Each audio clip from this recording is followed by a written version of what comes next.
Argentina, quando o Perón estava casado com Isabelita, ela tinha um guru que era López Rega. Tanto que ela queria ter a popularidade de Evita. López Rega fez sessões com ela em cima do féretro da Evita, e quando Perón estava para morrer, já estava morto numa mesa, Isabelita chamou e López Rega segurou no calcanhar de Perón e gritava: ressuscita general, ressuscita general. Ele não ressuscitou. Rasputin importante. Mas por que eu pergunto, por que eu contei essa história? Porque você tomou, não é, as rédeas do PSDB no momento em que muitos dão o PSDB como um féretro. Você acha que o PSDB ressuscita? Matou minha pergunta, hein? Vamos lá. Mas eu fiz com muito mais classe e cabeça. Com certeza. Mas vai ressuscitar, governador? Eu acabei de citar aqui um exemplo, né, do próprio presidente Lula, que era dito como alguém acabado na vida pública nacional. Voltou a ser presidente da República. Mas, governador, só me permita, o PT tem seguidores quase que como uma seita. O senhor sabe disso. Mas eu quero trazer o PSDB seguinte, tem esses... Não, o que eu quero trazer aqui é o seguinte: o caso do presidente Lula. Poderia citar casos no setor privado, de gente que quebrou, né, antes de se tornar multimilionário, e que certamente acabou. Tem tantas histórias contadas por vários deles. A história, a jornada do PSDB foi sempre de antagonismo ao PT. Quando lançou o Plano Real e o PT foi um ferrenho opositor, ao longo do governo do presidente Fernando Henrique, né, atacando, contestando as privatizações e todo o processo de modernização da economia brasileira que se buscava ali fazer. Depois o PT assume o governo e o PSDB passa por o papel da oposição. É verdade que alguns dizem que o PSDB não soube fazer a oposição, porque a oposição do PSDB não é uma oposição para atrapalhar, não é uma oposição para obstaculizar, não é uma oposição que busca inviabilizar o país para poder sustentar um projeto político.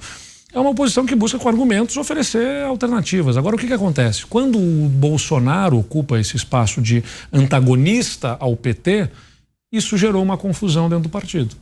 Talvez para alguns tenha sido algo do tipo: bom, se sempre fomos antagonistas ao PT e agora o antagonista ao PT é o Bolsonaro, logo o partido então está próximo do Bolsonaro? E não, também não representa o Bolsonaro a nossa forma de pensar.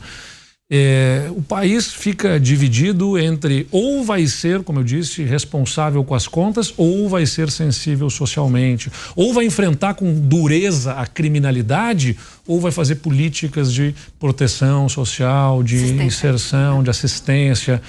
E eu não acho que tenha que fazer essa escolha. Eu acho que tem que sim fazer um enfrentamento duro com a criminalidade.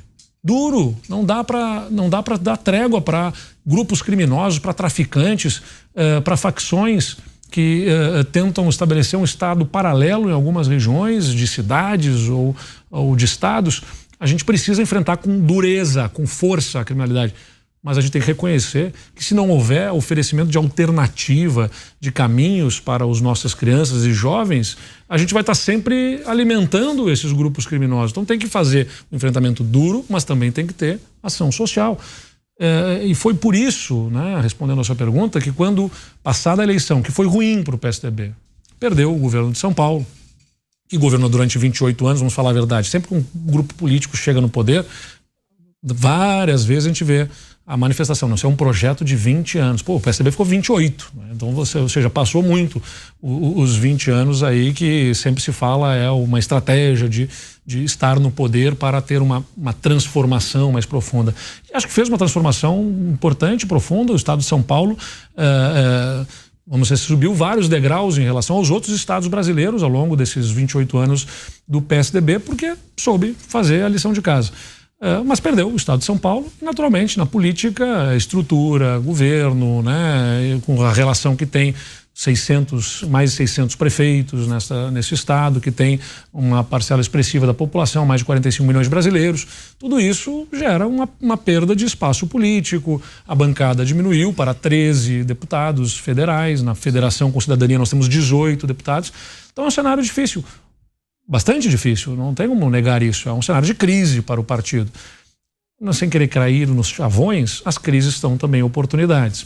porque é a oportunidade de promover aquela revisitação dos conceitos, dos valores, do que era a espinha dorsal do partido e que se perdeu ao longo do tempo, para buscar resgatar essa chama e apresentar para o país uma alternativa. Quando me provocaram para ser presidente do PSDB, logo depois das eleições, eu estava dizendo, me convenceram a me dizer: Eduardo, se você não assumir, a falta de perspectiva, porque a expectativa de futuro alimenta, né, um partido, e nesse momento você oferece isso, não estou dizendo que seja eu exclusivamente, acho que a Raquel, nossa governadora de Pernambuco, é uma belíssima perspectiva de futuro para o PSDB e para a política nacional. Eduardo Riedel, meu colega do Mato Grosso do Sul, figura espetacular de capacidade política e de gestão.